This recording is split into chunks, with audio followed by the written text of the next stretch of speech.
All right, so it's a little bit past lunchtime. For some of you, it is lunchtime, but here's a lunchtime thought for Wednesday. And that is, for Christians, should we be countercultural or should we engage the culture? You know, there's a lot of conversations around this. It's been on my thoughts a lot, been something I've been thinking about for a couple of months. But beyond that, beyond just what I've been thinking about, what does the Bible actually say about this? Because that's what really matters. There's many people out there trying to give their thoughts and opinions. There's entire pastors building churches and ministries based on building a bridge. Build a bridge to reach people and engage the culture and just kind of leave biblical truths to something that you will acquiesce or like osmosis absorb after you become a Christian through reading the Bible on your own. There's that view. And then over here, there's the view of just we are completely separate and it's almost like a modern day Pharisee movement. What does the Bible say about this? The Bible actually does not say either counterculture or cultural engagement. It actually teaches both. We're supposed to be salt and light, but at the same time, we're not to conform to the world, but to be transformed by the renewing of our mind in what? What renews our mind? Well, I'm grabbing it right here, which is why the camera just jiggled around for a moment. This right here. This is what we renew our mind with. The unchanging, inerrant Word of God, the Bible. We need this. This will not steer you wrong. This is truth. You know, I was just in a discussion today. I was in a setting today where I went and I was around a lot of business leaders. And I heard some things that were clearly unbiblical. It definitely made me uncomfortable in some ways to be there. There was somebody talking about being a sexuality coach. There were multiple people that were divorce coaches, or even on the legal side, how to help women to be independent of their husbands and to build a new identity and transition, and how to save money on divorce and all stuff. Now I was in a meeting of business owners. These are businesses that exist today. And it really just, when I was hearing that, it hit me, number one, wow, how sad this is where our culture is. But at the same time, I'm also like, this is wrong, and I want nothing to do with some of these things, right? Because it's not biblical. So how do I respond to that? Well, I could be countercultural, or I could engage the culture, or I could do both. And so, I'm in the midst of this situation. How am I trying to live this out? Well, I had an opportunity to speak at one point. And what I was able to do is to plant some seeds of truth. And I was able to do that by talking about some of my past experience. And I was able to talk a little bit about church and some other things. I wasn't able in that setting of meeting people for the first time to lay out like an entire 45-minute part gospel presentation. But you see, this is something I do want to hint on.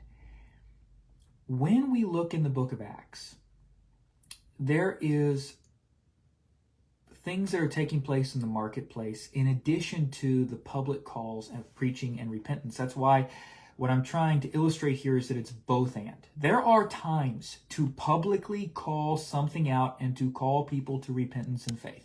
And there are times in life and in times in business when we got to do that. I think of something recently that in the business world cost me literally a position. I had to leave that company, my choice, but because it was unbiblical and I could not compromise personally on that at the level I would have had to. It was not something that could be like avoided, or it was either compromise or leave.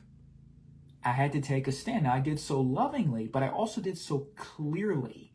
It was having to do with some woke issues, to just unpack it just slightly. And no, I cannot agree with that. And one of the things I was told was, well, this is an organization for all Christians. And Christians have different beliefs on woke type of ideas, DEI, homosexuality, pride, this type of stuff. I'm like, no. If you're going to let denominations be your standard of truth, then you're going to be able to see everything under the sun. But if, and this is where I planted the seed of truth, but if you are going to let the Bible, God's word, be your standard of truth, and I pulled it in this situation. I don't like to most of the time, but I even pulled in this situation because I knew something of the person I was talking to. I have a theology degree. I went to school for this. The Bible is very clear that that's not Christianity to endorse in these types of things, especially when you're naming yourself to be a Christian organization. Secondly, that's an example where I had to be countercultural, and it had a cost. Now, I'm not saying this to say, wow, look at... I'm saying there are times we got to confront and times that we have no other choice but to confront. And the Spirit will lead us to be bold or countercultural, confrontational in that sense. Doesn't mean we can't speak the truth in love, but to be very clear in the call to repentance and the call to truth, to state truth very clearly. What's another example? Well, like today, the situation I find myself in. I'm in this large group, no idea some of the, as I mentioned a few minutes ago, types of businesses that are around me. What was I able to do? Well, I was able to listen. I was able to be present. And I'm sure it showed on my face too. When certain things are being talked about, I am not in agreement about, just celebrating divorce or enabling it or trying to even empower it. I know it's a horrible event that happens in people's lives, but from a Christian perspective, there is not a whole lot of room at all. There's actually zero room to be encouraging people to get divorced. Now, the Bible allows for divorce in certain instances, but it does not mandate divorce. There can be healing and there can be repentance. I'm not saying there's never a time for separation if there is abuse or something of that nature. Authorities need to be involved. Let me clearly say that. There's nothing unbiblical about involving the government where there is domestic abuse or something of that nature. But a lot of divorces happen over petty things. I can speak about that from having been in ministry. And knowing that biblically marriage is important. The uniting of a man and woman in covenant. How do I honor that? How do I honor in the midst of a situation where there's DEI influences, there's pro-feminist movement influences, there's woman empowerment and don't need a man type of influences? Basically, the family and everything that God's design says about society and the basis of families being attacked. How do you engage in that? Again, I'm not saying this is the determiner of truth. Don't just accept what I'm saying as truth. Research it for yourself. I'm simply trying to provide an illustration. How did I try to live this out today? Well, by trying to sow some seeds and to talk about the type of work that I did volunteer. I was able to do kind of a nod back to content creation I've done that's not really been the main provider. It's something I do because it's important and because it's a passion. It's a way to serve and help people. It's not something that I've really ever done to completely support myself. I do the other work, whether I've been a handyman or whether I've been working a traditional job or whether I'm doing coaching and helping people with finances, in order to, if you will, fund the work as well that I love over here of investing in people and helping provide content and helping, most importantly, be disciples of Christ and to dig more into this book and think more about it. In the book of Acts, I want to leave on this. In the book of Acts, we see a variety of evangelistic approaches. Paul is literally teaching every day, in a public amphitheater at one point. And he's being supported to do that. He's also at times just being a tradesman, and he is having conversations in the marketplace with people. And I can tell you, a lot of conversations can happen that way. And I did that a lot when I've worked in management, when I've worked in retail. There are tons of people you get to know working in high turnover jobs like that, where you're able to have conversations about faith, conversations about truth, conversations about searching and looking for hope, conversations about death and hell and heaven. Many of those have been had. But one of the shifts that had to happen for me is I grew up, I guess I would say, probably in a more countercultural type of environment. It was legalistic in some ways and shallow in others. But one of the things that was really emphasized was decisionalism, like get people to this decision point for Jesus. And we emphasized that, and ultimately the fruit of that came completely apparent when I was in college, to where there might be an encouragement to make some step of decision or some step of spirituality, but it was devoid of discipleship. There was no depth. And where I'm going with that is that what that led to is it led to an emphasis on let's get people to make decisions or to choose Christ. But let's not really then live under the lordship of Christ. We want salvation. And lordship, we're going to kind of be shaky on. We're not really going to make biblical disciples even outline Bible studies from being taught. But you could have your Joel Osteen Bible study. That's where the situation got. Joel Osteen is a heretic, by the way. He is not preaching the gospel. He is teaching really the worship of self, which is Satanism. But where am I going with this with Acts? In Acts, we don't see them always calling people only to decision points for Christ. Okay, in Acts 2, day of Pentecost, absolutely. Repenting, proclaiming Christ. You guys murdered him. Peter is pointing the finger. You need to repent and believe. And publicly follow the Lord in baptism as a step of obedience and identifying with him, leaving your past and clearly identifying as a disciple, a follower of Christ, as your Lord, not just your Savior from your eternity in hell, but the Lord of your life now. And he's going to be the one that calls the shots. He's your Messiah. He's your Savior. Okay, that happened there.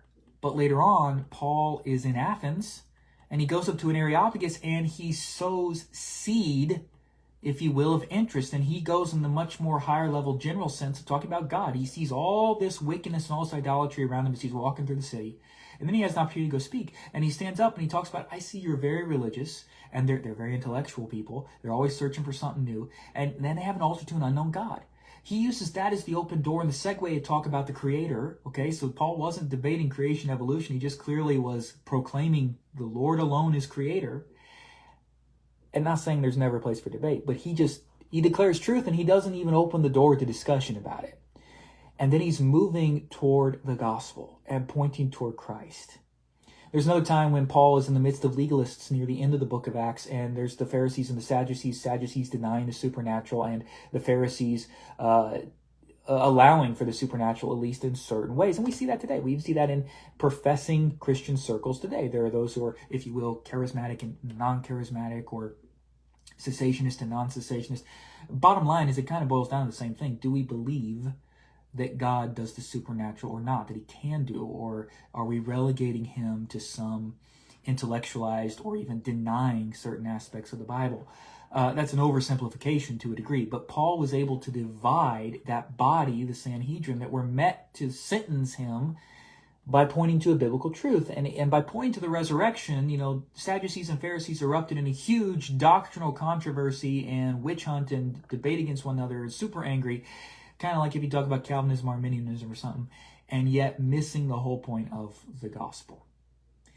But Paul was able to sow the seed of the resurrection is why I'm on trial here, the resurrection of Jesus Christ. So my point is, there are going to be times, and it is completely biblical, study the book of Acts, there's multiple ways that evangelism takes place. There are times that what we do is get people to think. There are times what we do is completely counter the culture and call to immediate and instantaneous repentance. There are times that we sow seed trusting God in the future, but there is and this is the main point I want to make. This has gone longer and I'll jump off. Feel free to continue the conversation in comments or direct messages. There is not just one strategy for evangelism. That's the point I hope that we can take away from this. The Bible shows multiple ways that evangelism takes place. And in your life, there's not just one way to do evangelism. If your goal is to always throw an elevator speech spiel of the gospel at people, I would argue you're not being authentic in how you're seeking to share the gospel, and people know it. I have had times in my life when I have bluntly looked somebody in the face and I have told them with love that they're living in sin and they need to repent. I've also looked people in the face and lovingly been sowing seeds of the gospel, and they know it's authentic. And I've seen people later on sometimes come around. There's no absolute guaranteed method to make people get saved because it's a work of the Holy Spirit. Brothers and sisters, it's great to have passion for evangelism. It's a horrible idea to try to do it in our own strength. We have to be dependent on the Spirit. We can't get people saved apart from this book, and then expect them to be disciples of the Jesus of the Bible. Hope that gets you thinking today. Thinking deeply is crucially important, and it's how the Bible works. It's not about blind faith. It's not about just repeating some magic words.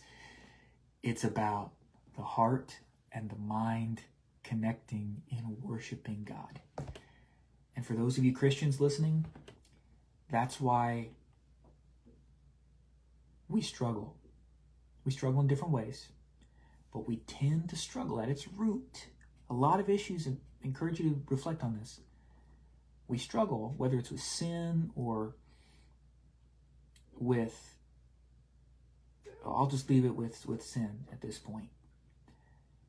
We struggle, and we struggle to change because either we're making the Bible an intellectual exercise only, or we're just making it a hard exercise of our feelings, and then we're being led by emotions and whims rather than connecting the two as the Bible talks about. We have a soul, a mind, a will, and emotions, but we're supposed to deny ourselves, take up our cross, and follow Jesus. Not a stoic existence, a human existence that fully experiences emotion. Numerous people in the Bible experience depression, discouragement, and so many other emotions. Jesus himself felt grief, felt love, felt heartbreak, felt joy, felt compassion. He felt the good and the bad emotions, if you will. And yet, he lived perfectly in the will of God. Why? Jesus didn't just do what felt good. He did what was good because his Father is good, and he made choices, more than one choices to obey him. What are you choosing? Is there a disconnect between your head and your heart in how you're thinking about faith and how you're trying to follow Jesus? Something to think about.